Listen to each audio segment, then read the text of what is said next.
শুটকি ভর্তা, সরিষার দিয়া ইলিশ আর চাল কুমড়া দিয়ে মাছের মাথা।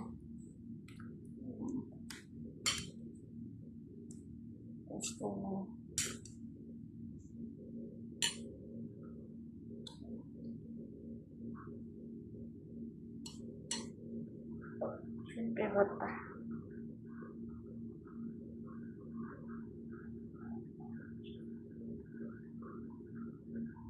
কাঁচামরিচ, শুটকি একসাথে ছাঁচা দিয়েছি, পেঁয়াজটা লাস্টে দিলাম, আদা ছাঁচা করে রাখছি পেঁয়াজটা।